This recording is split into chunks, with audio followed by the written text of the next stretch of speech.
Okay, PPT सभी को दिख रही है ना? जी मैम। चलिए स्टार्ट करते हैं हम घेरन संहिता, जो कि आपका हठ यौगिक ग्रंथ है और कहना चाहिए बहुत ही महत्वपूर्ण ग्रंथ है। इसमें हर साल जितने बार भी आपने नेट का एग्जाम दिया होगा या नेट का पेपर देखा होगा, आपने देखा होगा कि हर साल इसमें से कुछ ना कुछ क्वेश्चन पूछे ही जाते हैं। ठीक है, तो मोस्ट इम्पॉर्टेंट ग्रंथ है। और आप ये भी समझ सकते हैं कि आपके जो दैनिक जीवन में जितने भी टाइम जो भी चीजें आप प्रैक्टिस में करते हैं, तो आप देखेंगे कि 50% चीजें आपकी घेरन संहिता से कवर हो जाती है। 50% मैं यदि कहूँ, और 60% आप रख सकते हैं कि आपका षटकर्म हो गया, आसन हो गए, प्राणायाम हो गया, प्रत्याहार हो गया, ध्यान हो गया, समाधि हो गया। मतलब कोई भी क्वेश्चन आपसे कोई पूछे या आप जिन चीजों की रेगुलर प्रैक्टिस कर रहे हैं, तो कहीं ना कहीं आप देखेंगे वो घेरन संहिता में आपको मिल जाएगी। बहुत कुछ अलग प्रैक्टिसेस जो होंगी वो नहीं मिलेंगी, लेकिन बेसिक चीजें जितनी भी हैं आपकी घेरन संहिता जो ग्रंथ है वो पूरा आपका कवर कर लेता है। ठीक है, इसीलिए इसको मैं कह रही हूँ कि बहुत ही इंपॉर्टेंट ग्रंथ है। इसको कवर करने से आपकी आगे जो हठ यौगिक ग्रंथ पढ़ेंगे उसकी अंडरस्टैंडिंग बहुत अच्छी हो जाती है। तो चलिए स्टार्ट करते हैं। कल हमने देखा था कि घेरन संहिता में दो लोगों का संवाद है। किन किन का संवाद है? महर्षि घेरन और उनके जो शिष्य हैं राजा चंडकपाली। अब देखिए यहाँ पे कहा गया राजा चंडकपाली, मतलब वो कोई साधारण व्यक्ति नहीं थे ना, राजा थे ये, राजा चंडकपाली। इनके बीच यहाँ पे संवाद होता है। और ये जो ग्रंथ है ये 17वीं शताब्दी का है, 17th सेंचुरी का। ठीक है, महर्षि घेरन से प्रश्न पूछते हैं कि राजयोग की प्राप्ति के लिए, या तो कहना चाहिए तत्व ज्ञान की प्राप्ति कैसे की जाती है। तो महर्षि घेरन ने बताया, और उन्होंने ये भी पूछा कि घटस्थ योग क्या होता है। दो प्रश्न किए, या तो तत्व ज्ञान की प्राप्ति बताइए या घटस्थ योग के बारे में बताइए, है दोनों एक ही चीज। तो महर्षि घेरन ने कहा कि घटस्थ योग जो तत्व ज्ञान है, घटस्थ योग का जब आप अभ्यास करते हैं उससे ही आप तत्व ज्ञान की ओर अग्रसर हो जाते हैं, अर्थात तत्व ज्ञान की प्राप्ति होती है। महर्षि घेरन ने राजा चंद्रकापाली को यहाँ उपदेश देते हैं। तो कितने पार्ट में उपदेश देते हैं आप देखेंगे, तो जो घेरन संहिता है वह सप्तांग योग का वर्णन यहाँ पे किया गया, अर्थात 7 अंग, या कहा जाए तो 7 चैप्टर। इस घटस्थ योग को कितने चैप्टर में बांटा गया या कितने चैप्टर में एक्सप्लेन किया गया महर्षि घेरन के द्वारा, तो 7 चैप्टर में, जिसको कि 7 योग या सप्तांग योग भी कहा गया। ठीक है, और आपने हठ प्रदीप का पढ़ ली है। हठ प्रदीप का में कितने योग का वर्णन किया गया है, कौन से योग का? जैसे इसमें सप्तांग योग है, उसमें कौन से योग का वर्णन मिलता है? कितना? चतुरंग योग। चतुरंग योग। ठीक है, इसमें 4 चैप्टर है और चतुरंग योग का वर्णन मिलता है। तो आप यहाँ देखेंगे, ये जो कल मैंने बताया था ये कुछ इंपॉर्टेंट नहीं है, लेकिन ठीक है, यहाँ योग की कहना चाहिए एक योग की महत्ता को बताया गया है। ठीक है, तो आप घेरन संहिता बुक में देखेंगे। सबसे पहले तो हमने देखा, मैं बुक से भी आपको थोड़ा बहुत बताऊंगी ताकि आपके बुक से भी कॉन्सेप्ट क्लियर हो। ठीक है, घटस्थ योग के बारे में ये यहाँ बात की गई है, घटस्थ योग। ठीक है, घटस्थ योग और तत्व ज्ञान की प्राप्ति के बारे में बताया गया है। और सिर्फ मैं यहाँ मंत्र आपको बताऊंगी, ठीक है, ताकि आपकी अंडरस्टैंडिंग मंत्र से, और आपको इनको पढ़ना है। दूसरा आप देखेंगे, यहाँ आप आएंगे तो माया वाला मैं आपको मंत्र दिखा देती हूँ एक बार। हाँ, नास्ति माया समापाशो, नास्ति योगात परम बलम, नास्ति ज्ञानात परो बंधुर, ना अहंकारात परो रिपु। अर्थात माया के सम कोई पाप नहीं है, योग के साथ योग के सम कोई बल नहीं है, मतलब योग के समान कोई बल नहीं है। जितना बल योग से मिलता है वह किसी और से नहीं मिल सकता। यहाँ पर योग का महत्व बताया गया है। ठीक है, नास्ति ज्ञानात पर बंधु, मतलब ज्ञान से बड़ा कोई बंधु नहीं है, और अहंकार से बड़ा कोई रिपु अर्थात शत्रु नहीं है। तो यहाँ पर योग की महत्ता बताई गई और ज्ञान की महत्ता बताई गई है। और आपका नेक्स्ट, अब हम यहाँ से बढ़ेंगे तो यहाँ से अब हमारी स्टार्ट हो जाएगी क्या, घेरन संहिता में कौन कौन से जो अध्याय हैं उनको किस प्रकार से डिवाइड किया गया है, उसके अंदर क्या क्या मटेरियल है जो आप देखेंगे। ठीक है, तो सबसे पहले 2 चीजें और है यहाँ पे। प्राणियों का शरीर जो है सुकृत और दुष्कृत कर्मों से पैदा होता है। ठीक है, जो भी वह कर्म करता है उसी कर्मों के द्वारा। कहते हैं ना कि हमारे पूर्व जन्म, हम कई बार बोलते हैं हमारे पूर्व जन्म के कर्मों का फल प्राप्त हो रहा है हमें।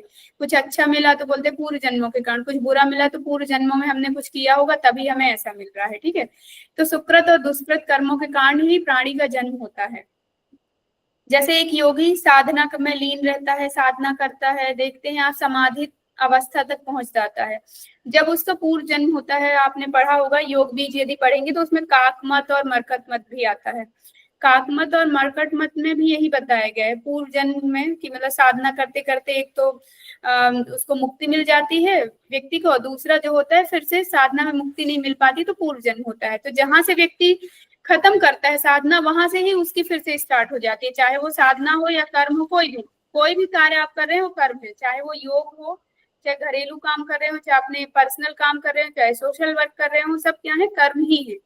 तो किसी न किसी प्रकार से वे संचित होते जाते हैं और आपके नेक्स्ट जो बर्थ होता है उस पे वो कहीं ना कहीं डोमिनेंट होते हैं। ठीक है, तो देखेंगे आप यहाँ पर जो सप्त साधन बताया गया है, सबसे पहले स्टार्ट करते हैं सप्त साधन, मतलब सप्तांग योग को किस प्रकार से भेदन संहिता में बताया गया। तो कहा गया शोधनम दृढ़ता, एक मिनट में आपको श्लोक मंत्र भी दिखा देती हूँ।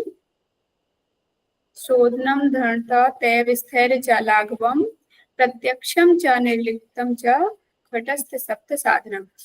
ये आपको याद हो ना हो, लेकिन इनको आपको एक बार गो थ्रू जरूर होना है, ठीक है, पढ़ना है। तो देखिए 9वें नंबर का, ये 9वें नंबर का मंत्र है, यहाँ पे क्या दिया है, शोधनम दृढ़ता चैव स्थैर्य च लाघवम प्रत्यक्षम च निर्लिप्तम च घटस्थ सप्त साधनम। मतलब यहाँ बताया गया कि शोधनम, पहले शरीर का शोधन होता है किसके द्वारा, षट क्रिया के द्वारा। दृढ़ता आती है, तो दृढ़ता को बताया गया कि दृढ़ता किससे आएगी, आसन के द्वारा। स्थिरता किससे आएगी, एक मिनट, हाँ इसमें कहा गया शोधनम दृढ़ता चैव स्थैर्य धैर्य, धैर्य प्रत्याहार से स्थैर्य सॉरी षटकर्म आसन, सॉरी मैं भूल रही, मुद्रा, मुद्रा सॉरी सॉरी, हाँ मुद्रा भूल रहा था मुझे, मुद्रा, ठीक है, मुद्रा से स्थिरता, और आपका देखेंगे प्रत्याहार से धैर्य, प्राणायाम से आप देखेंगे लघुता, मतलब शरीर में लघुता आ जाती है। आप प्राणायाम का अभ्यास भी करते होंगे, देखे होंगे कि जितना ज्यादा या अधिक प्राणायाम का जब अभ्यास करते हैं तो शरीर आपका लघु होता जाता है, मतलब हल्कापन आता जाता है आपके शरीर में। फिर देखेंगे ध्यान, ध्यान के बारे में बताया गया कि ध्यान से जो है प्रत्यक्षता आती है ये, और समाधि से निर्लिप्तता, मतलब इस संसार से, ये कहना चाहिए अपने शरीर से भी निर्लिप्त अवस्था हो जाती है और निर्लिप्तता की प्राप्ति होती है, अर्थात मोक्ष की अवस्था तक पहुंचने लगती है। 7 प्रकरण में आप देखेंगे कि षटकर्म और आसन मुद्रा इनकी संख्या क्या है, तो यहाँ पर एक टेबल के द्वारा मैंने बताया है। देखेंगे सबसे पहला प्रकरण जो है उसमें षटकर्म बताए गए हैं, षटकर्म जिससे कि शोधन है ना मैम, ये क्या कहते हैं प्रत्यक्ष से ध्यान, इसका मतलब थोड़ा नहीं समझ में आया, इसको समझाइए।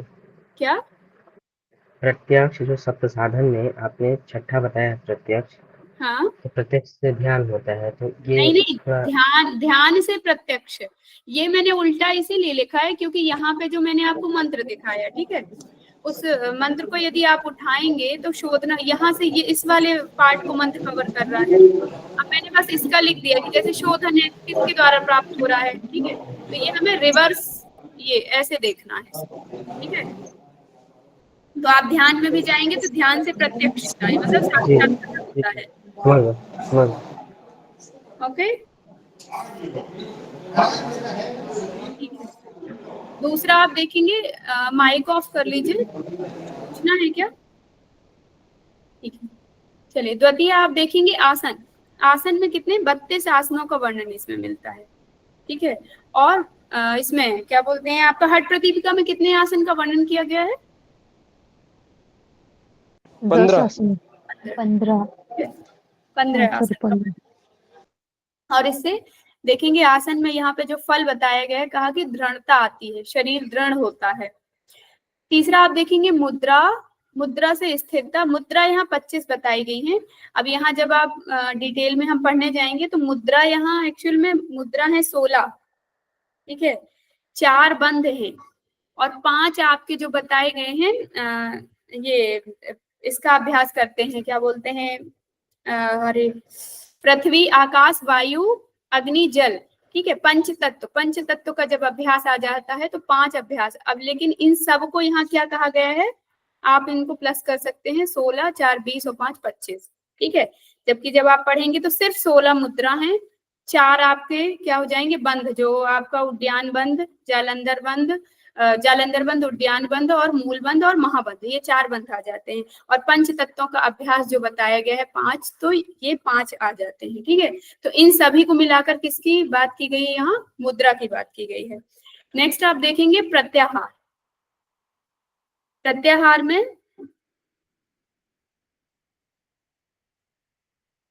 प्रत्याहार, प्रत्याहार कहीं भी आप देखेंगे, कहीं भी आपको प्रत्याहार का टाइप मिला क्या, अभी तक आपने ग्रंथ पढ़े जो भी, टाइप नहीं मिला होगा, ठीक है। वहां पे सिर्फ प्रत्याहार का वर्णन किया जाता है, उसके बारे में डिस्क्राइब, तो उससे फल की प्राप्ति क्या होती है, तो प्रत्याहार से धैर्य की प्राप्ति होती है। नेक्स्ट आप देखेंगे प्राणायाम। प्राणायाम में यहाँ पे एक और टर्म याद आप रखना, क्योंकि डायरेक्ट यहाँ पे प्राणायाम नहीं कहा गया है, क्या कहा गया है, कुंभक, ठीक है। तो यहाँ आप कुंभक लिखिएगा, ये मैंने भले ही प्राणायाम लिखा लेकिन आप लोग कुंभक लिखिएगा, ठीक है।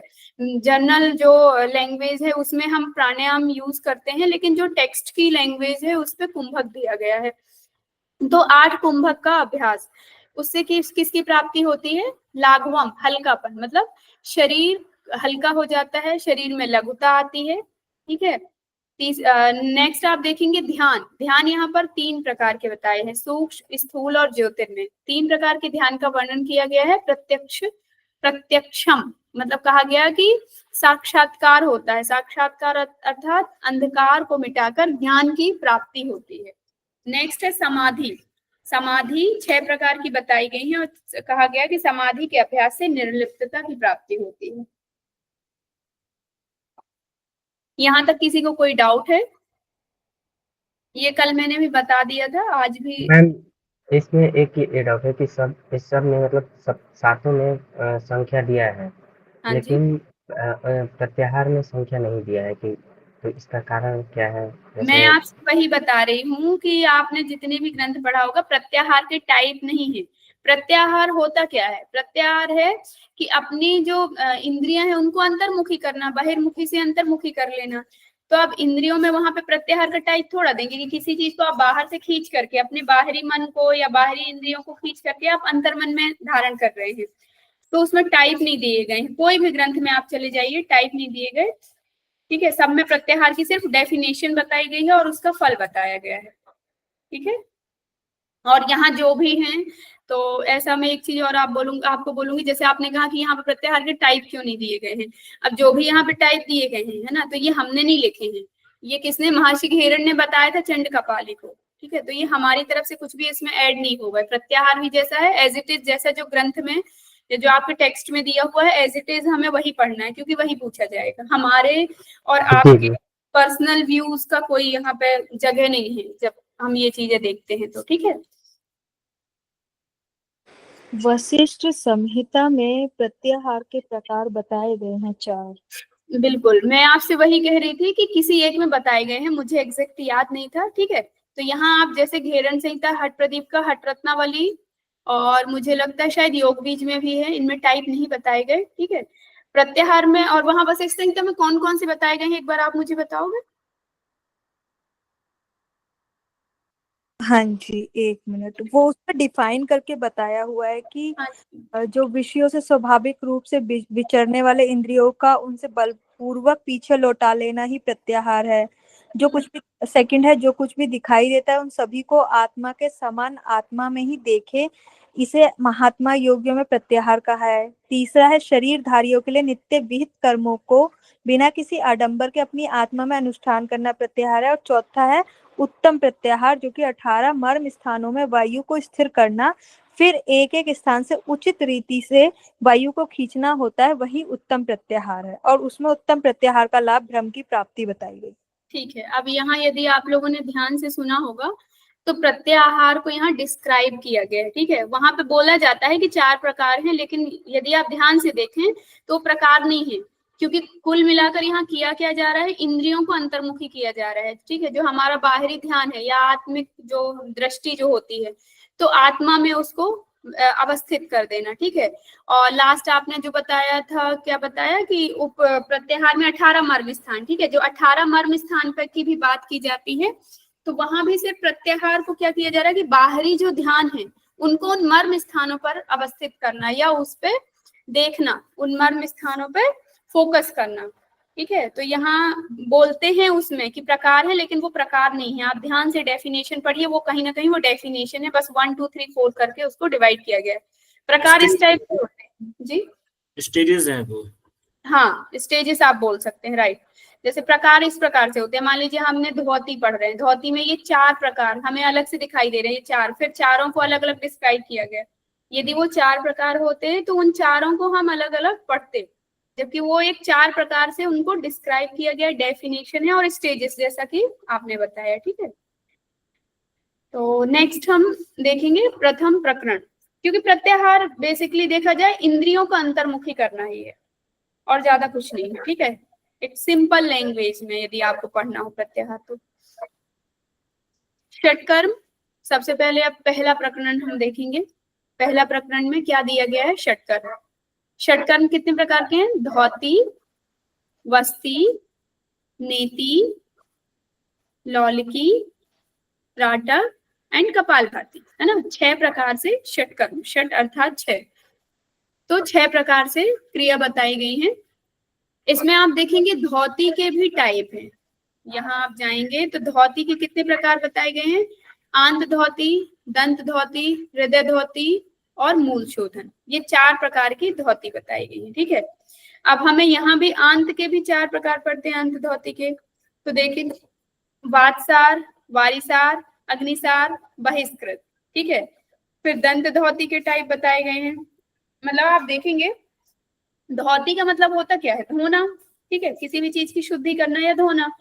तो सबसे पहले आंत धौती बताई गई, ठीक है, कि अपने जो अंदर के अंगों को किस प्रकार से सफाई किया जाए। दूसरा बताया गया दंत धौती, मतलब जो दांत वाला जो एरिया है ना, आपका मुख वाला जो एरिया है, तो उसको कैसे, ओरल कैविटी जो हम बोल देते हैं ना, ओरल हेल्थ, तो ये ओरल हेल्थ को ठीक करने के लिए है। और यहाँ पे आप देखेंगे ओरल हेल्थ में आपका ये कर्णरंध्र, क्योंकि आपके जो नासिका, मुख और कान, ये तीनों की एक ही पाथ होता है, ठीक है, एक जो कनेक्टिविटी रहती है। तो यहाँ पे दंत धौती जो है आपके पूरे ओरल हेल्थ को, कान, नाक, मुंह जो इनको है ठीक करती है ना, या इनमें शोधन करती है।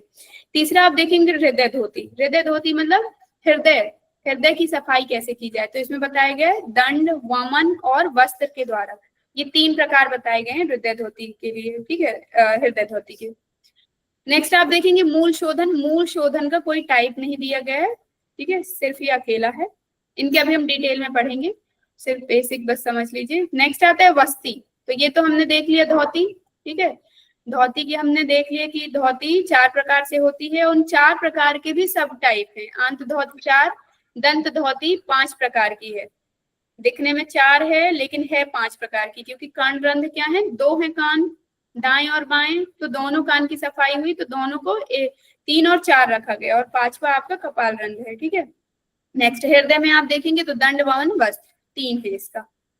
नेक्स्ट हम आते हैं वस्ती। वस्ती जैसा कि कल भी मैंने बताया था, जल वस्ती जो कि जल में किया जाता है, स्थल वस्ती जो कि भूमि पर बैठ के किया जाता है। नेक्स्ट आपका नेति आता है, जो कि सूत्र नेति है, ठीक है, कॉटन का जो सूत होता है उसके थ्रू किया जाता है।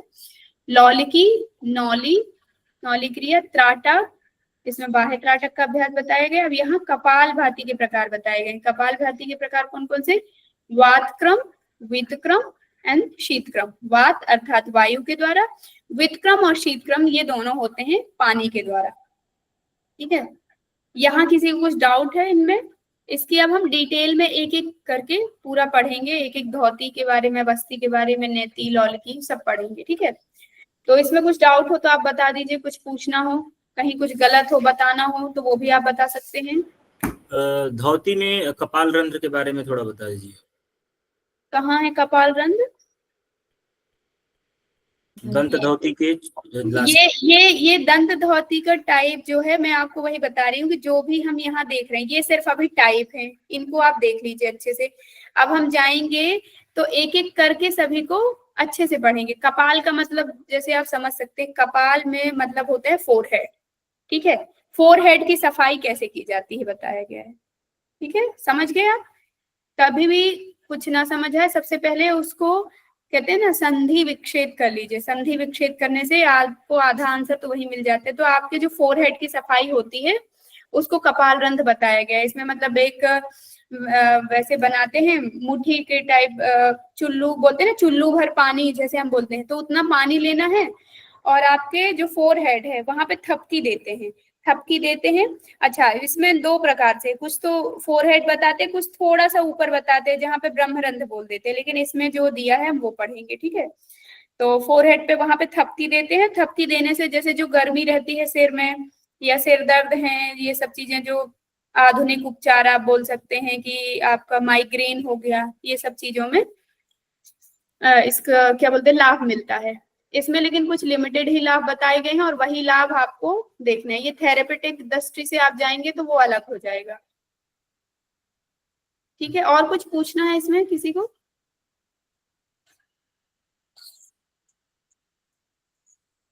सभी को समझ आ गया? वातसार और वातक्रम में अंतर क्या होगा? ठीक है, इसके बाद अभी हम पढ़ेंगे पूरा डिटेल में, मैं आपको सब बताती हूँ, ठीक है। एक मिनट, डिटेल पूरा पढ़ेंगे। मैं आपको सिर्फ सीक्वेंस और टाइप्स में यदि आपको कुछ प्रॉब्लम है तो आप बताइए।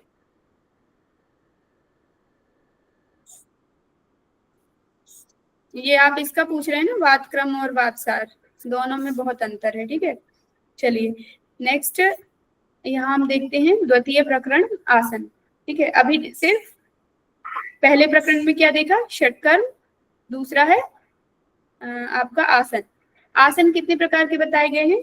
32 प्रकार के आसन का वर्णन किया जाता है। इसमें कि 4 आसन जो आपके मुख्य हैं, सिद्ध, पद्म, भद्र और मुक्त, ये 4 आसन मुख्य आसन के रूप में रखे गए हैं, ठीक है। कि कहते हैं कि योगियों के लिए बहुत इंपॉर्टेंट आसन है और इनका अभ्यास करना चाहिए, ऐसा कहते हैं।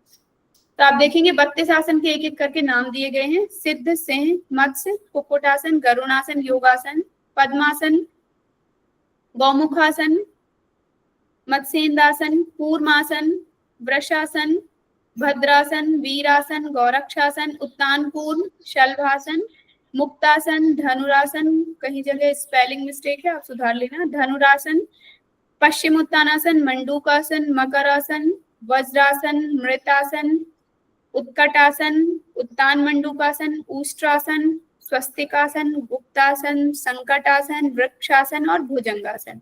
तो इस प्रकार से ये आपके कितने हैं, और योगासन लास्ट में है।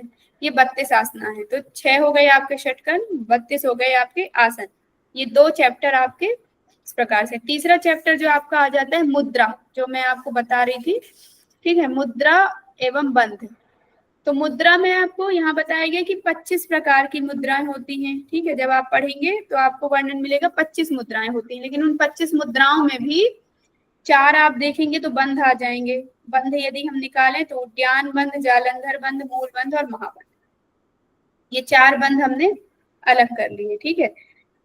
ये 5 धारणा जो आती हैं कौन कौन सी, जो 5 तत्वों पर हम अभ्यास करते हैं, या योगी 5 तत्वों पर जो अभ्यास करते हैं, पार्थिव, अंभासी, अग्नि, वायवीय और आकाशीय, ये 5 तत्वों का अभ्यास है, जो कि यहाँ पे धारणा के रूप में, इसको धारणा भी बोला जाता है, 5 धारणा, ठीक है।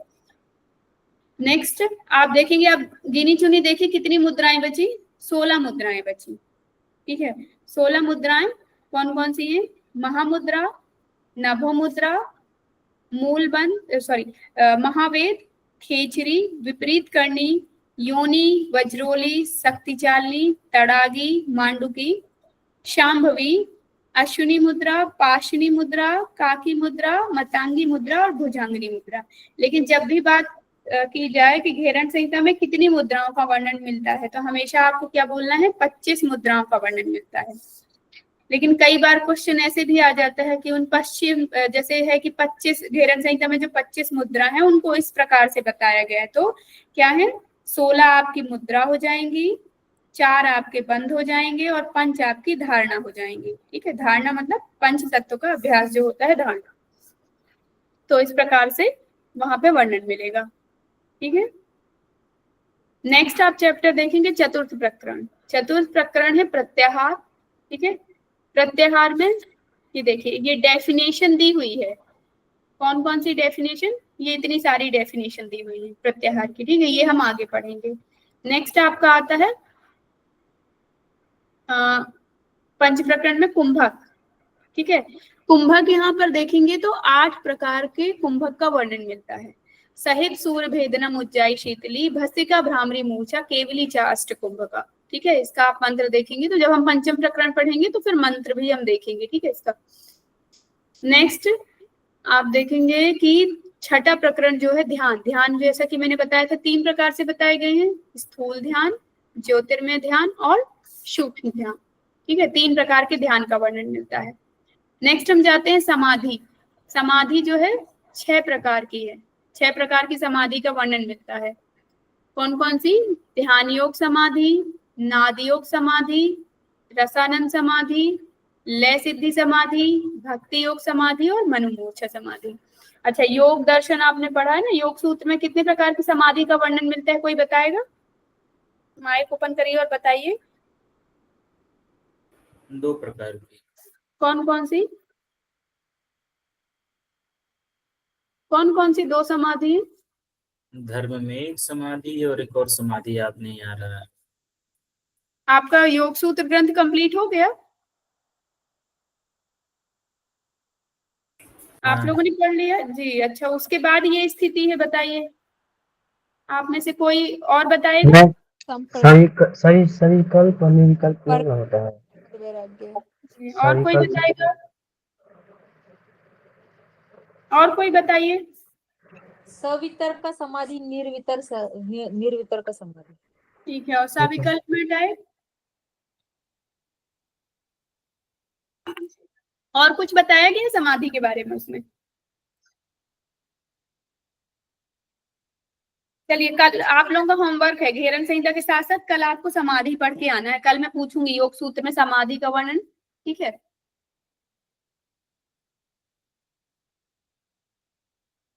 नेक्स्ट आप देखेंगे प्रथम प्रकरण। ठीक है, तो ये आपका जो बेसिक इंट्रोडक्शन है वो कंप्लीट हुआ।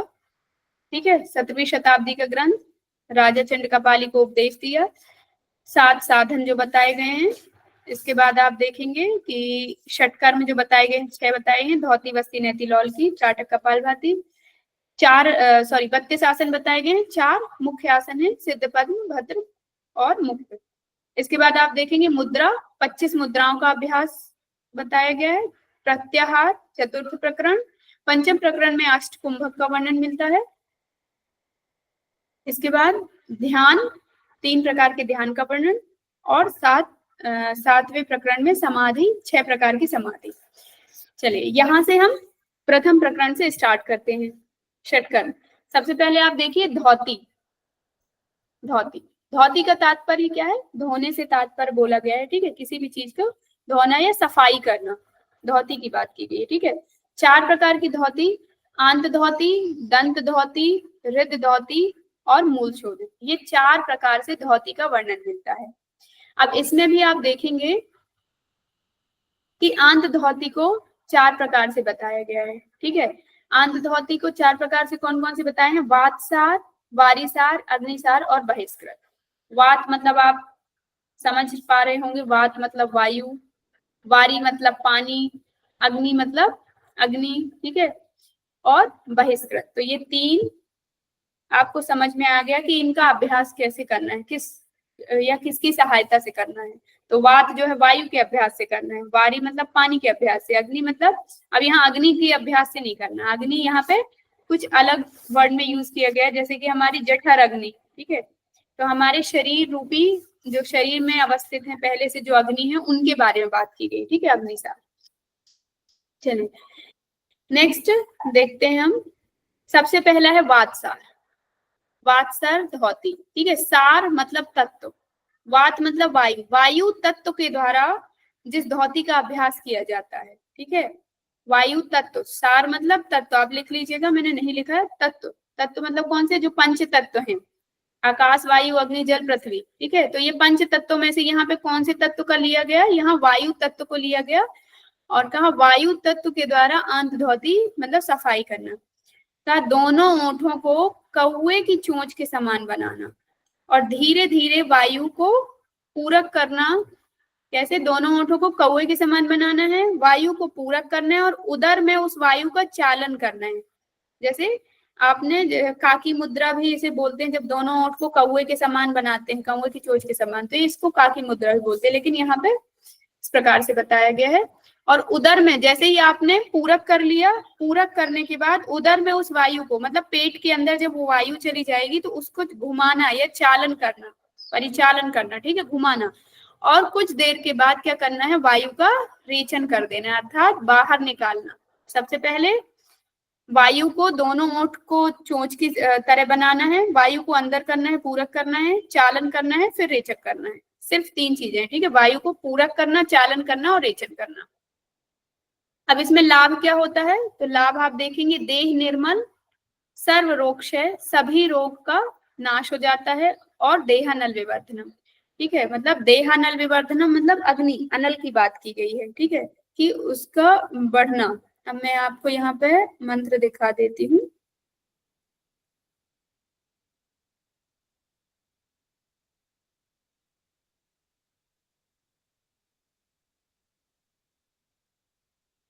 ये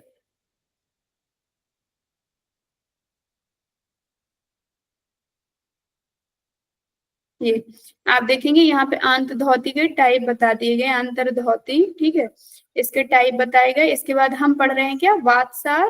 तो यहाँ ये 3 आप देखेंगे, वातसार, वारीसार, वहनीसार, ठीक है, मतलब अग्निसार, और बहिष्कृत, ये 4 प्रकार बताए गए।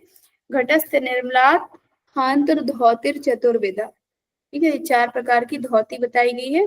इसके बाद आप यहाँ देखेंगे, ये सबसे पहले हम कहाँ पहुंचे, वातसार में, ठीक है। वातसार में क्या कहा, काक चच्चू वदस्यन, मतलब काक कौवे की तरह, चोंच जैसे कौवे की चोंच होती है उस तरह से बनाकर, पिबेद वायु मतलब वायु को पीना, शने शने धीरे धीरे वायु को पीना है, अर्थात उसको ग्रहण करना है, पूरक करना है। चले उदरम, उदर में उसका चालन करना है। पश्चेत, और उसके पश्चात क्या करना है, रेचित रेचन, रेचत छने है, ठीक है, उसके बाद क्या करना है, उस वायु का रेचन कर देना है। अब यहाँ आप देखेंगे इसके फल भी बताए गए होंगे। तो इस प्रकार से आपको सभी मंत्र एक बार पढ़ना जरूर है। मैं यहाँ पे एक बार दिखा देती हूँ आपको, ठीक है। वातसार परम गोप्य, कहा गया कि वातसार जो है बहुत गोपनीय क्रिया है। इससे क्या होता है, देह निर्मल कारकम, मतलब देह निर्मल होता है, ठीक है, साफ होता है कहना चाहिए एक प्रकार से। सर्व रोग क्षय करम, सभी रोगों का नाश होता है। देहानल विवर्धनम, देह की अनल मतलब जठर अग्नि प्रदीप्ति, ठीक है, ये देखिए ये लिखा भी है, गैस्ट्रिक फायर, डाइजेस्टिव फूड है ना, गैस्ट्रिक फायर मतलब जठर अग्नि प्रदीप्ति होती है। तो देहानल विवर्धनम, अब यहाँ पे आपको दोनों टर्म याद रखनी है। एक तो संस्कृत का टर्म क्या है, देहानल विवर्धकम, और दूसरा टर्म आपको ये भी बोल सकते हैं जठर अग्नि प्रदीप्ति, ठीक है। तो इसके 3 लाभ ये बताए गए हैं यहाँ पे 16वें मंत्र में, ठीक है। यहाँ किसी को कुछ प्रॉब्लम, कुछ पूछना है, ठीक है। नेक्स्ट, वारीसार, वारीसार मतलब पानी, अर्थात जल तत्व के द्वारा जो अंत धोती की जाती है उसे वारीसार कहते हैं। मुख मार्ग से कंठ तक पानी पीना, ठीक है, मतलब पानी इतना पी लो कि कंठ तक भर जाए आपके। फिर उदर में उस पानी का क्या करना है, चालन करना, और अधो मार्ग एनस से निकाल देना, मतलब आपका जो गुदा द्वार है एनस है, उस मार्ग से इसको क्या करना है, वाटर को एक्सक्रीट कर देना है, बाहर निकाल देना है। ये क्रिया परम गोपनीय, मतलब जितनी भी आप ये धोती पढ़ेंगे इसमें यही कहा गया है कि क्रिया जो है परम गोपनीय है। इसके लाभ क्या बताया गया, इसमें भी सेम लाभ है, देह निर्मल कारक, और दूसरा इसमें लाभ जो है देवताओं के समान देह प्राप्ति, दिव्य देहम, यहाँ पे देहम है, दिव्य देव देहम है, ठीक है। इसका मैं आप लोगों को मंत्र दिखाती हूँ, ये देखिए, अकंठ मतलब कंठ तक, पूर्वद्वारी, ठीक है, पूरा कंठ तक इसको भर लेना, ठीक है। देन ये पिबछन्ने, एक एक वर्ड आप देख सकते हैं कि कंठ तक क्या करना है, पानी को पीना, ठीक है, वारी, जल को पीना।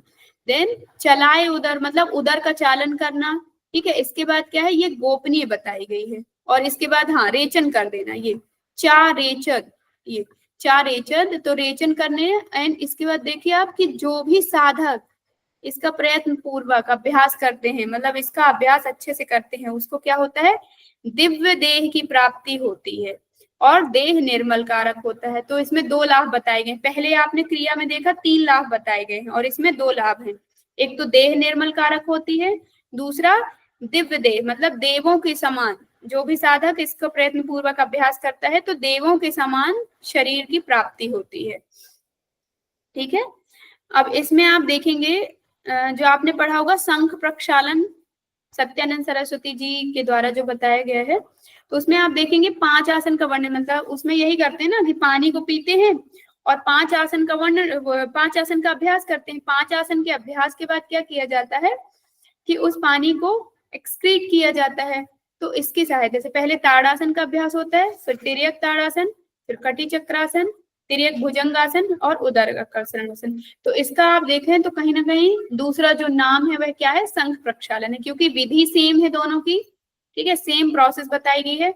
लेकिन घेरन संहिता में इसको वारिसार नाम दिया गया है। तो घेरन संहिता में कहीं भी यह वर्णन नहीं किया गया कि इसका दूसरा नाम शंख प्रक्षालन है।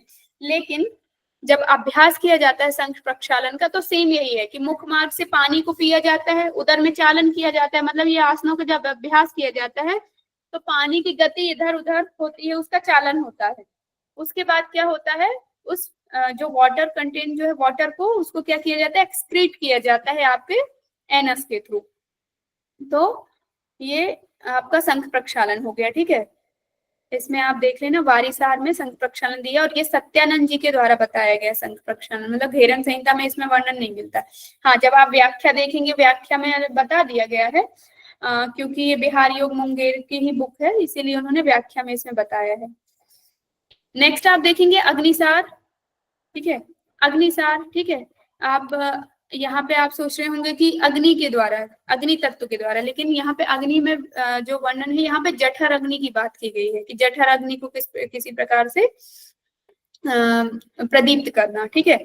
इसको वहिनी सार भी कहा गया है, इसको मंत्र में वहिनी ही बोला गया है, ठीक है, वहिनी, वहिनी को अग्नि बोलते हैं। तो देखेंगे आप, नाभि ग्रंथि को 100 बार मेरुदंड से लगाना, ठीक है, देवताओं के लिए भी यह दुर्लभ है। इसमें लाभ देखिए, उदर रोगों का नाश, जठर अग्नि प्रदीप्ति और देवताओं के समान शरीर, ये आप इसमें हम पढ़ते हैं।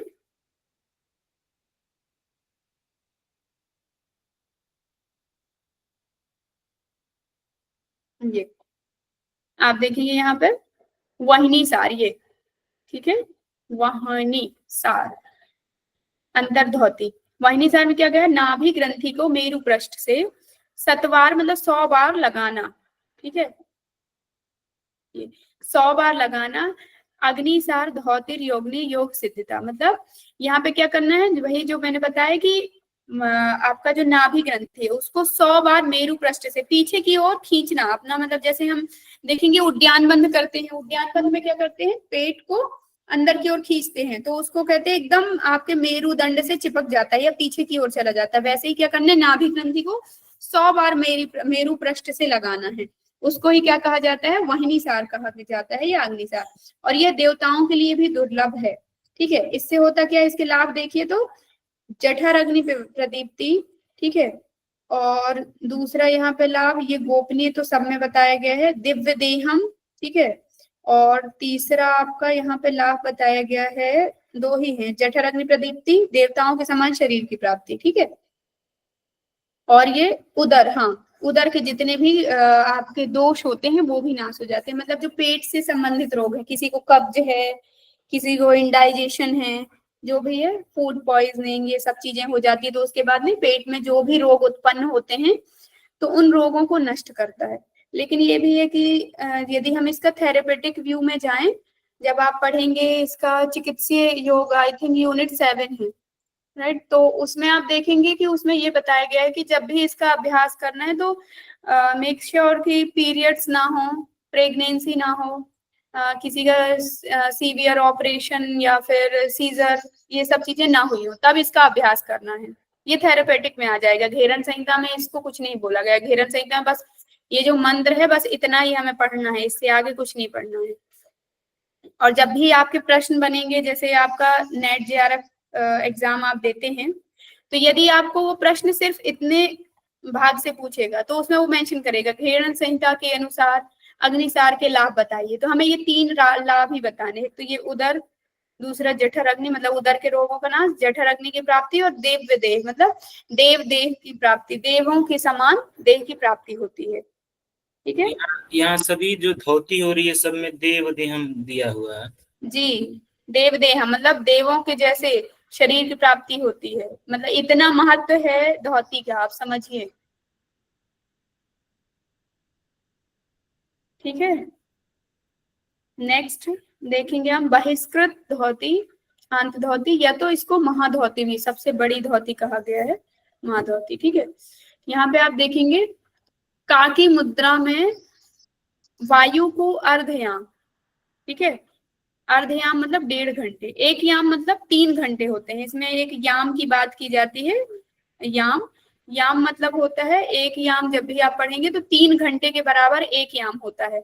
इसमें कहा गया अर्धयाम, अर्धयाम मतलब 1.5 घंटे तक वायु को क्या करना है, रोक कर रखना है। मतलब आप देखिए कुंभक करना है, कुल मिलाकर ये वो पूरक किया, कुंभक किया, और फिर उसका चालन करते हुए रेचक कर देना है। ठीक है, तो यहाँ आप देखेंगे काकी मुद्रा में वायु को अर्धयाम। अब यहाँ जब आप जाएंगे ना मंत्र में, डायरेक्ट काकी मुद्रा देखा, जैसे हम वात्सार में पढ़ रहे थे उसमें बोला गया था कि काक की तरह, काक की चोंच की तरह आप मुंह को बनाइए, जबकि इसमें दिया हुआ है,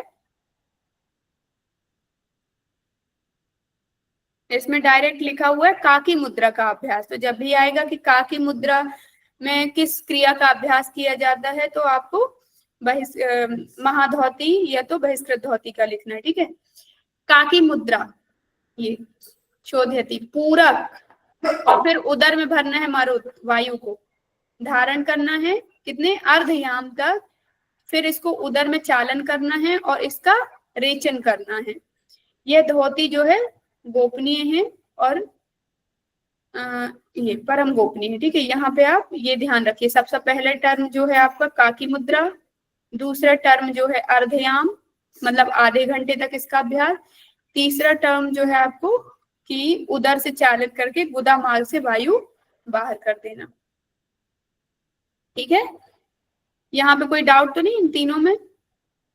नहीं, डाउट नहीं है, बट ये प्रश्न पूछना था, वात्सार और बहिष्कृत जो है वो लमसम एक ही तरह का दिख रहा है।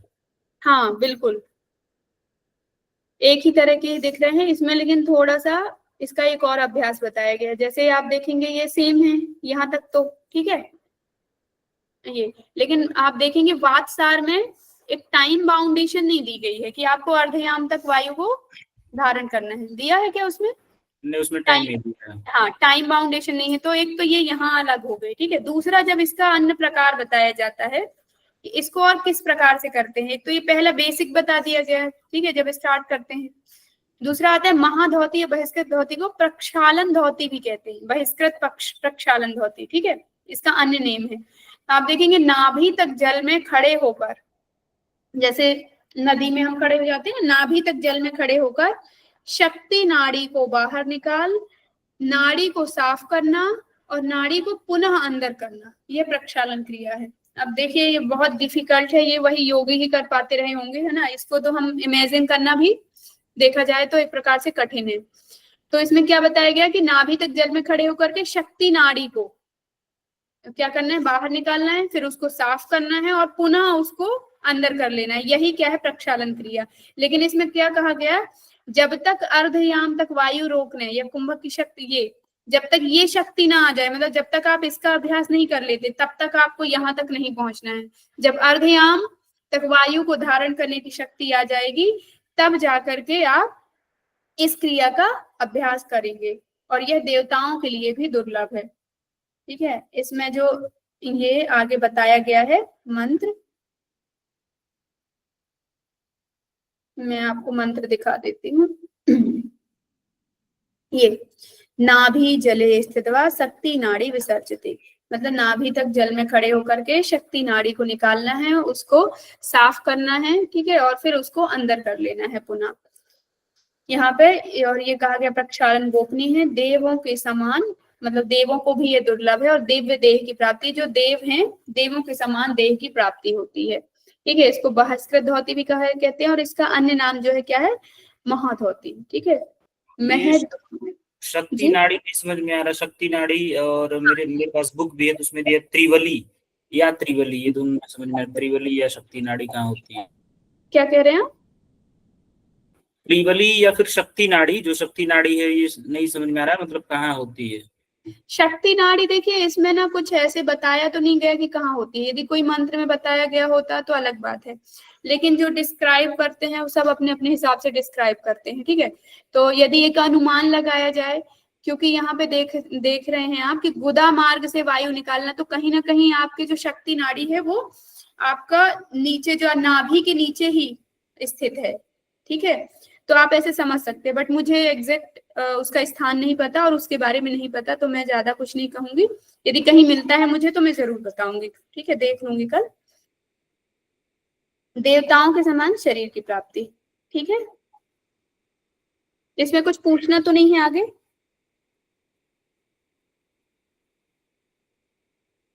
कुछ पूछना है किसी को जितना अभी तक मैंने बताया? ये यहाँ पे आंत धोती कंप्लीट होती हैं, 4 प्रकार की जो थी हमने पढ़ी, वातसार, वारिसार, अग्निसार और बहिष्कृत, ये 4 प्रकार की धोती कंप्लीट हुई यहाँ, ठीक है। नेक्स्ट हम देखेंगे, चलिए थोड़ा सा दंत धोती और कंप्लीट करते हैं, फिर क्लास ऑफ करेंगे। दंत धोती में आप देखेंगे दंत मूल, जिवा मूल शोधन, कर्ण रंध्र दायां और बायां, और कपाल रंध्र। दंत मूल में कहा गया खादिर अर्थात कत्था के रस या शुद्ध मिट्टी से दांतों की जड़ों को तब तक मांजना चाहिए जब तक कि किल्विश अर्थात मैल ना छूट जाए, तब तक उसको मांजते रहना है या साफ करते रहना है। और इस धोती से क्या होता है, दांतों की रक्षा करती है, और इसीलिए इसका अभ्यास नित्य प्रातः काल करना चाहिए। ये पूछा जा सकता है कि दंत धोती का अभ्यास कब करना चाहिए, तो जैसे हम ब्रश करते हैं प्रातः काल, वैसे ही इसमें बताया गया कि प्रातः काल अभ्यास करना चाहिए। किन 2 चीजों का उपयोग बताया गया, तो खादिर मतलब कत्था, और दूसरा शुद्ध मिट्टी। पहले होती थी काली मिट्टी आती थी, काली मिट्टी से साफ किया जाता था, वैसे ही यहाँ पर शुद्ध मिट्टी के बारे में बात की गई। तो उनके दांतों की जड़ों को साफ करना है, इससे क्या होता है, दांतों की रक्षा होती है। यहाँ पे आपको मैं मंत्र दिखा देती हूँ। दंत मूल, जिवा मूलम, रंध्र च कर्ण युग में ये बताया गया है। कपाल रंध्रे देखिए पंचेते मतलब 5, ये 5 प्रकार के हैं, ठीक है। देखने में 4 लगेंगे लेकिन है 5। खादिर रस शुद्ध मृतिका यानी मृत्यु से मांजना है, दंत मूल को धुलना है और साफ करना है, किल्विश जब तक कि ना छूट जाए। दंत मूल जो है क्या बोलते हैं योगी, इसका अभ्यास डेली करना है, प्रातः काल इसका अभ्यास करना है। और यहाँ पे आप देखेंगे नित्य, दूसरा दंत मूल, धावना, कर्ष, ये वही चीजें दी हुई हैं बार बार, ठीक है, रिपीट की गई हैं। मेन आपको 2 चीजें याद रखना, एक तो खादिर, दूसरा शुद्ध मृतिका से इसका साफ करना है। क्या साफ होता है, किल्विश, यहाँ पे एक नया टर्म आप देख सकते हैं, संस्कृत वर्ड है, तो इसको यूज किया जा सकता है। और इसका अभ्यास कब करना है, प्रातः काल करना है, ठीक है। और इसका लाभ जरूर याद रखना कि दांतों की रक्षा। नेक्स्ट है जीवाशोधन। जीवाशोधन में आप देखेंगे तर्जनी, मध्यमा और अनामिका 3 अंगुलियों का प्रयोग किया जाता है, ठीक है। 3 अंगुलियां ले ली जीवा में। अब क्या किया जाता है, जैसे जीवा अपन निकालते हैं ना, जीभी करते हैं जिस प्रकार से, जीभी की तरह से तर्जनी, मध्यमा और अनामिका को तीनों को मिला करके 3 अंगुलियों को कंठ तक डालना है, मतलब पीछे जब तक कि जिह्वा मूल जहां होती है वहां तक की इसमें सफाई करनी है। जीभ में इसके आगे की विधि बताई गई है। जीभ में नवनीत, नवनीत मतलब मक्खन होता है, ठीक है। नवनीत से नवनीत लगाकर दूध दोहने जैसे आप पढ़ेंगे खेचरी मुद्दा का जब वर्णन आता है तो कहते हैं ना, जीभ को दोनों हाथ से क्या करना है, साइड से ऐसे जैसे दूध दोहते हैं उस प्रकार से दोनों हाथ से जीभ को दोहना है और जीभ को बार बार रगड़ना है। फिर उसके बाद लोहे की चिमटी से जीभ को खींचना है, तो इससे क्या हो जाती है, जीभ साफ हो जाती है, जीभ लंबी हो जाती है। ठीक है, इसे दीर्घ लंबिका भी कहा गया है, क्योंकि जब आप लोहे की चिमटी से जीभ को खींचेंगे तो जीभ लंबी होने लगेगी। कुछ लोग होते हैं ना जो जीभ से नाक टच कर लेते इसको हैं सेट ऊपर। करने से खिचड़ी जी। मुद्रा भी सिद्ध होती है, इस तरीके से करने से हमने ये भी पढ़ा है कि क्या कह रहे हो? इस तरीके से करने से, जीवा शोधन करने से जीभ लंबी हो जाती है और वो खिचड़ी मुद्रा करने के लिए मतलब उपयुक्त हो जाती है, मतलब इतनी लंबी हो जाती है कि वो खिचड़ी की जा सके, क्योंकि सामान्य रूप से सभी के जीभ छोटे होते हैं। तो ये उस मैं समझ नहीं पा रही हूँ क्या कह रहे हैं, आपकी आवाज ना क्लियर नहीं है क्योंकि। मीर भाई थोड़ा तेज बोलिए या फिर ब्लूटूथ निकाल दीजिए। बाद में हम बताएंगे, छोड़िए रहने दो। चलिए, अच्छा देखिए, वही चीज ये जो मैंने बताया, दो चीजें इसमें याद रखनी है, तर्जनी, मध्यमा और अनामिका। एक तो ये तीन अंगुलियों से पहले क्या करना है, जीभ की सफाई करना है। ठीक है, दूसरा जो बताया गया क्या करना है, जीभ में नवनीत मतलब मक्खन लगा करके दूध की तरह क्या करना है, जीभ को दुहना है या रगड़ना है, बार बार रगड़ना है, फिर लोहे की चिमटी से जीभ को खींचना है। ठीक है, जब इसमें आप जाएंगे ना खिचड़ी मुद्रा में, तो उसमें आ जाएगा छेदन, चालन, दोहन, मतलब इसकी एडवांस आप देखेंगे। ठीक है, तो आप ये बेसिक समझ सकते हैं कि उसका बेसिक है ये। तो इसके बाद क्या होती है, जैसे इसको खींचेंगे या रगड़ेंगे, दूध दुहने टाइप इसमें मक्खन लगाकर रगड़ेंगे तो जीभ लंबी हो जाएगी, इसीलिए इसका अन्य नाम क्या है, दीर्घ लंबिका। ठीक है, तो इसे दीर्घ लंबिका भी कहा जाता है। इसका अभ्यास कब करना चाहिए, तो कहा गया है सूर्योदय और सूर्यास्त के टाइम इसका अभ्यास करना चाहिए। जन्म मरण रोग आदि रोगों का नाश होता है और कफ दोषों का नाश होता है। ठीक है, एक बार हम इसका मंत्र भी देख लेते हैं।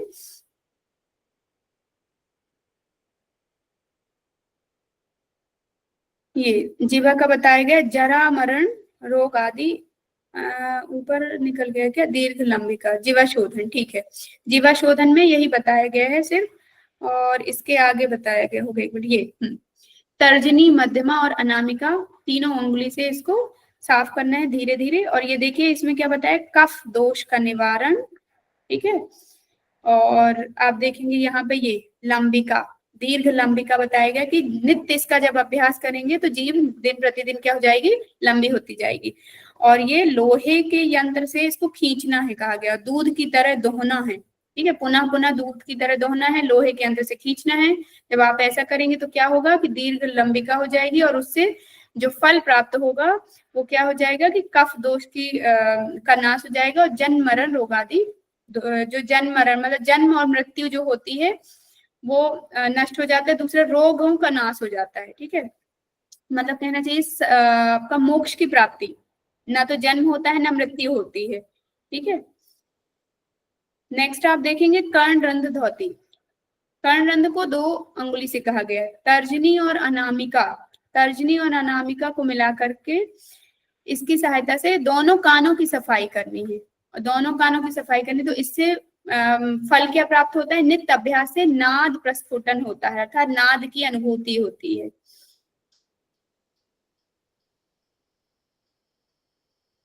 ये कर्णरंध्र, तर्जनी और अनामिका का अभ्यास करना है, तर्जनी और अनामिका के माध्यम से दोनों कान की सफाई करना है, कर्णरंध्रों की सफाई। नित्य इसका जब अभ्यास करते हैं तो योगी को तादांतर नादांतर प्रकाशते, मतलब नाद के प्रकाश की अनुभूति होती है। ठीक है, बस इसमें इतना ही है। दूसरा है कपाल रंध्र। कपाल रंध्र जो कि अभी आप पूछ रहे थे, ठीक है, इसको भाल रंध्र भी कहा जाता है। आप देखेंगे, अभी मैं मंत्र दिखाती हूँ। दक्षिण दाहिने हाथ को कप की तरह बनाकर, दाहिने हाथ को कप की तरह बनाकर पानी भरकर भाल रंध्र में थपकी देना। इस क्रिया के अभ्यास से प्रतिदिन 3 बार, इस क्रिया का अभ्यास प्रतिदिन 3 बार करना चाहिए। कब कब, निद्रांते, भोजनांते और दिवांते। निद्रा के अंत में अर्थात सुबह, भोजन के अंत में दोपहर, ठीक है, और दिवांते अर्थात दिन के अंत में शाम। अब यहाँ ये भी हो सकता है कि भोजन का अंत किसी ने 10 बजे कर लिया, तो वो डिपेंड करता है कि कौन कितने टाइम भोजन करता है। ठीक है, लेकिन एक जो आप देखेंगे कि इसमें सुबह, दोपहर और शाम, ये 3 प्रकार से बताया गया है, निद्रांते, भोजनते और दिवांते। इसमें लाभ क्या होता है, तो कफ दोष का नाश, नाड़ी निर्मल हो जाती है और दिव्य दृष्टि की प्राप्ति। जो 72,000 आपकी नाड़ियां हैं वह निर्मल होती हैं।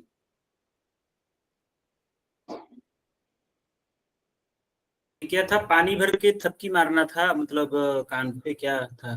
कान पे नहीं, सिर पे, भाल रंध्र, कपाल रंध्र पे, ठीक है। कपाल तो वैसे तो फोरहेड को बोला जाता है, लेकिन इसमें अब कपाल का आई थिंक हो सकता है फोरहेड से थोड़ा सा ऊपर भी लिया जा सकता है, ठीक है। इसको हम देखते हैं,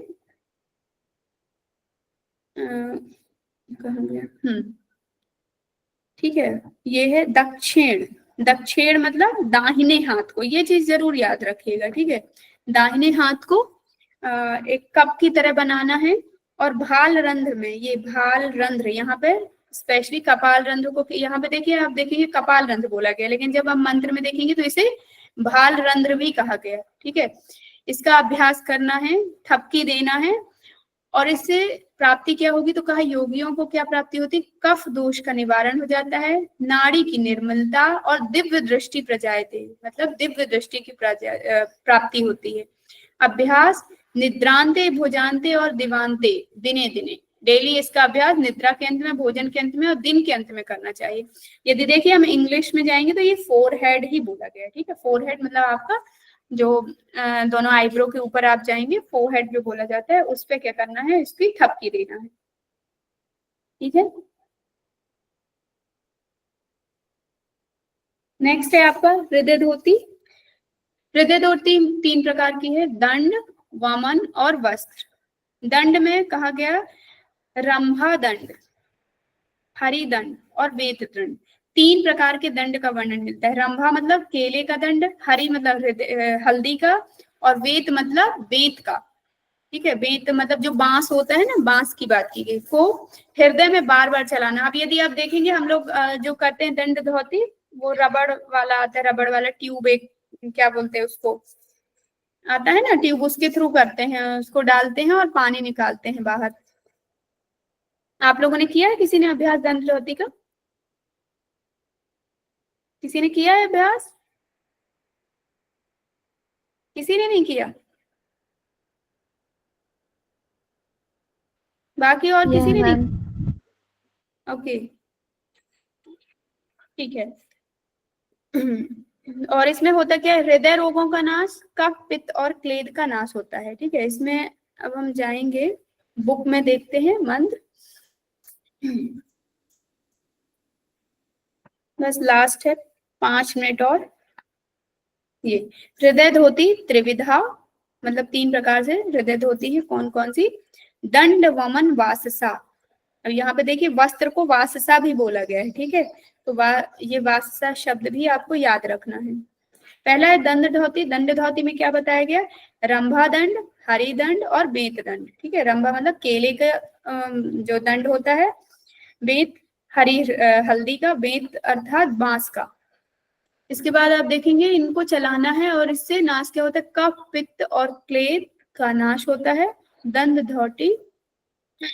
धोती का अभ्यास करने से, ठीक है। इसमें बस सिंपल ही बताया है। दूसरा हम देखेंगे वमन धोती। वमन धोती यहाँ बताया गया भोजन के अंत में कंठ पर्यंत तक, मतलब भोजन करने के पश्चात कंठ तक पानी पीना है, फिर दृष्टि ऊपर की तरह करके और वमन कर देना, अर्थात पूरे पानी को बाहर निकाल देते हैं। बेसिकली हम लोग जो अभ्यास करते हैं, कुंजल क्रिया का अभ्यास करते हैं, कब, खाली पेट करते हैं, सुबह सुबह, ठीक है। लेकिन ये जब इंडाइजेशन होता है, ठीक है, या भोजन में और भी, जैसे आपने देखा होगा कुछ सीरियल या किसी मूवी में देखा होगा कि सांप काट लेता है, कुछ उसने जहर खा लिया, कुछ खा लिया, तो क्या करते हैं, खाने के बाद उसको गर्म पानी में नमक डाल के पिलाया जाता है ताकि उससे वॉमिटिंग हो जाए। तो भोजन के अंत में, ताकि जितनी भी पेट के अंदर अशुद्धियां हैं वो आंतों तक फैल ना पाए और उससे पहले ही बाहर निकल जाए, तो पूरे आंतों की ये सफाई कर देता है, ठीक है। सॉरी, आंतों में पहुंचने से पहले ही उसकी सफाई कर देता है। तो यहाँ आप देखेंगे वमन धोती, भोजनांते मतलब भोजन के अंत में, पिबेद्वारी चाकंठ मतलब कंठ तक पानी को पीना है, पूरक करना है, ऊपर दृष्टि करते हुए, ऊर्ध्व दृष्टि करते हुए उस पानी को जो बाहर कर देना, अर्थात वमन कर देना। और नित्य इसका अभ्यास यदि आप करते हैं तो कफ और पित्त का निवारण होता है, ठीक है। इसको ध्यान रखना है, कफ और पित्त का निवारण करता है। इसमें 2 प्रकार से बताया गया, एक तो कुंजल क्रिया बताई गई है, ठीक है, अब इसमें स्पेसिफिक मंत्र नहीं की बताया गया, लेकिन यहाँ पे डिस्क्राइब किया गया है। जो व्याख्या आप देखेंगे तो कुंजल क्रिया वही है जो खाने से पूर्व की जाती है, या तो खाली पेट की जाती है, आपने देखा होगा या आपने किया भी होगा आपका मास्टर से। तो खाली पेट पानी को पीते हैं, नमक वाले पानी को, हल्का ल्यूक वार्म वाटर, और उसका अभ्यास करते हैं। दूसरा है वमन क्रिया, तो यहाँ पे वमन क्रिया के बारे में बताया गया है। नेक्स्ट है आपका वस्त्र धोती। वस्त्र मैम इसमें दंड धोती में था ये क्लेद, इसे कपित और क्लेद, क्लेद नहीं समझ, क्लेद क्या होता है? हेलो, हाँ हाँ जी, ये कफ पित्त और क्लेद जो था दंड धोती में। जो एक प्रकार से आप देखें तो जो कफ का जो फॉर्म होता है, जम जाता है जो अंदर ना, क्लेद, ठीक है, उसको बोला गया है। और इसको इंग्लिश में मैं देख के बताती हूँ, ठीक है। एग्जैक्ट मुझे वर्ड नहीं पता, लेकिन जो क्लेद होता है वो जो कफ का जमा हुआ जो फॉर्म होता है, ठीक है। 4 अंगुल वस्त्र में आगे हम देखें, 4 अंगुल सूक्ष्म वस्त्र को निगलना। इसमें आपने वो भी पढ़ा होगा ना, क्या बोलते हैं, हट प्रदीपिका में। हट प्रदीपिका में क्या दिया गया है, कोई बताएगा वस्त्र के बारे में? उसमें थोड़ा सा अलग प्रकार से बताया गया है।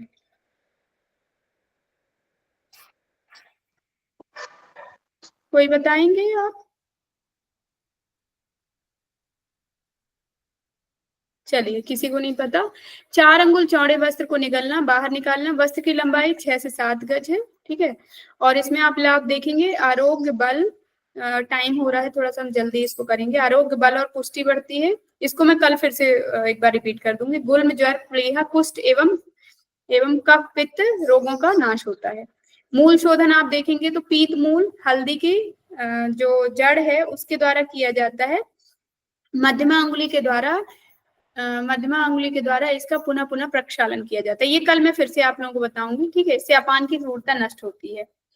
तो जितने भी आपके गुदाद्वार के रोग होते हैं, जैसे कहते हैं बवासीर वगैरह, कब्ज हो गया है, जो पहले से यदि इसका अभ्यास करता आ रहा है तो उनको ये सब नहीं होते हैं, ठीक है। किसी को कुछ पूछना है इससे?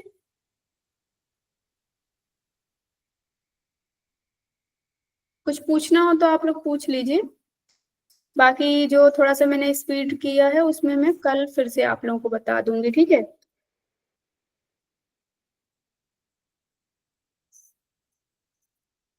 किसी को कुछ नहीं पूछना? सभी को समझ आ गया? उस क्लेद का एक बार इंग्लिश अगर देख पाए तो देख लीजिए, टेक्स्ट बुक में भी जो ओपन की हुई थी शायद उसमें दिया हो। एक मिनट मैं बता देती हूँ ना, क्लेद का इंग्लिश मुझे भी थोड़ा सा पता नहीं है, मैं देख के बता रही हूँ। क्लेद का इंग्लिश और किसी को मिले तो कोई और भी बता सकते हैं, मैं भी देख रही हूँ।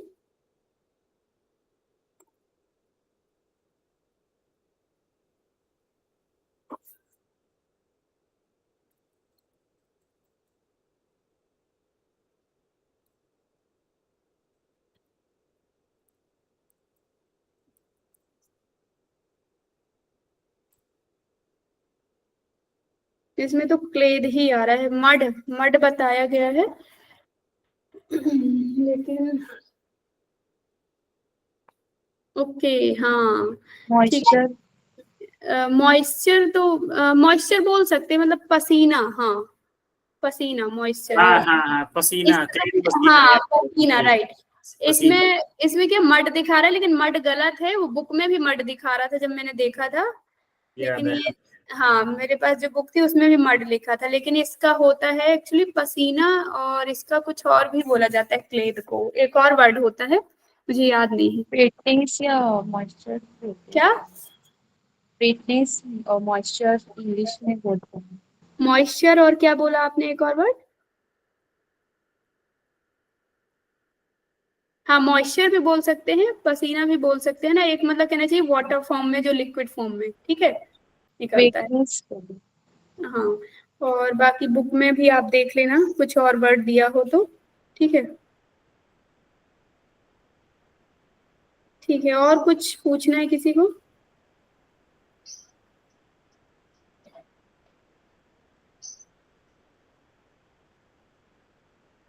ये क्लिष्ट शब्द हो गए संस्कृत के कुछ, है ना, तो इसीलिए इनको याद रखना है। अभी जब आप उस पे जाओगे, जब हम आहार के बारे में पढ़ते हैं, आहार में भी बहुत क्लिष्ट वर्ड दिए हुए हैं, मतलब आप वही पढ़ेंगे फिर एक से वर्ड आपको लगेंगे, तो उनमें भी बहुत ध्यान रखने की कोशिश है, क्योंकि जब भी आपको पूछा जाएगा संस्कृत में ही कुछ वर्ड यूज किए जाते हैं।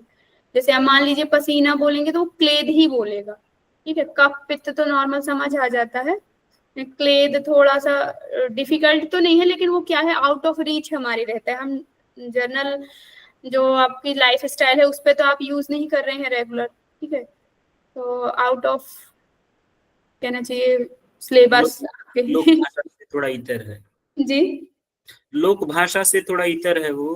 बिल्कुल, लोक भाषा जो हम यूज करते हैं रेगुलर लैंग्वेज उससे कहीं अलग है ना, तो इसलिए थोड़ा सा इन पे ध्यान देने की जरूरत है कुछ शब्दों पे। इसीलिए मैं आपको बुक से भी दिखा रही हूँ कि जो शब्द जैसे हैं एज इट इज आपको वही पढ़ना है, क्योंकि यदि वो क्लेद लिखा है तो क्लेद ही लिखा आएगा, देहानल यस विवर्धनम, मैम, ठीक है। आयुर्वेद में यूज होता है ये word। अच्छा जी, क्या भूमिका जी क्या कह रहे हो आप? यस मैम, आयुर्वेद में पढ़े थे क्लेद के बारे में, ये पसीना। अच्छा जी जी जी, ठीक है, थैंक यू। चलिए, किसी को कुछ नहीं पूछना है, आगे हम कंटिन्यू करते हैं कल, ठीक है। जो भी समझ में नहीं आया एक बार बुक भी आप लोग पढ़ लेना, जो मैंने मंत्र बताए हैं उनको एक बार आप देख लेना। कुछ वर्ड समझ नहीं आ रहा है, कुछ गलत लिखा हुआ है पीपीटी में, तो वो भी आप देख लेना, ठीक है। कई बार टाइपिंग में भी मिस्टेक हो जाती है, तो वो भी आप सुधार लेना, ठीक है। बाकी कल मिलते हैं। Okay, thank you ma'am.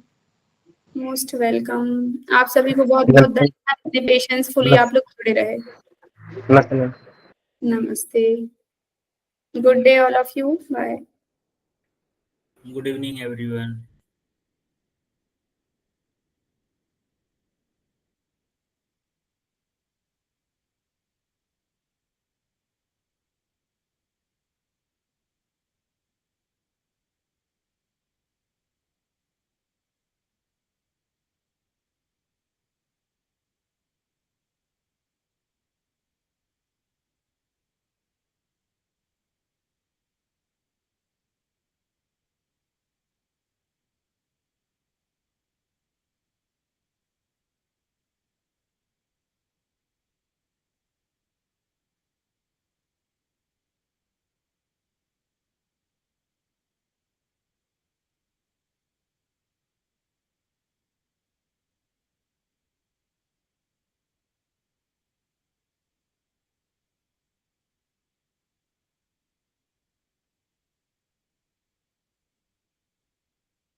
Hariom.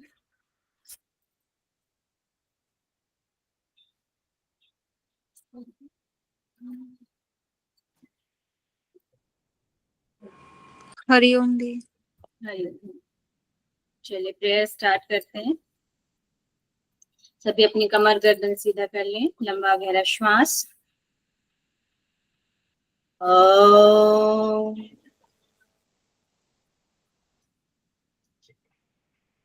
सहना भवतु सहनौ भुनक्तु सह वीर्यं करवावहै तेजस्विनावधीतमस्तु मा विद्विषावहै। ओम शांति शांति शांति। मेरे साथ प्रतिज्ञा दोहराएंगे। मैं प्रतिज्ञा करती हूँ आजीवन यम नियम का पालन करूंगी। मैं प्रतिज्ञा करती हूँ फर्स्ट टाइम में नेट जेआरएफ क्लियर करूंगी। मैं प्रतिज्ञा करती हूँ विश्व में योग का पताका फहराऊंगी। मेरी संकल्प शक्ति सुदृढ़ है, पवित्र है, अबाध्य है। ओम ओम ओम। मैं अपनी संकल्प शक्ति से सब कुछ कर सकती हूँ। ओम ओम ओम। मेरे पास अजय मनोबल है। ओम ओम ओम। अपने दोनों हैंड्स को रब करेंगे, आंखें ढकें और आ जाएं।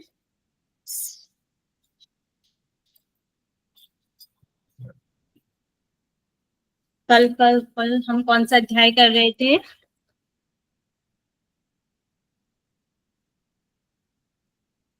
आज दीदी शायद फोर्थ पे है। फोर्थ पे है। थर्ड तक हमने कल कर लिया था। हाँ वो पीडीएफ मिल चुका है। हाँ हाँ हाँ दी पहुंच गई। कुछ करेक्शन होगा तो आप कर लीजिएगा। अगर बाद में कुछ करेक्शन करूंगी पीडीएफ वगैरह में तो उसको मैच कर लीजिएगा। ठीक है दी।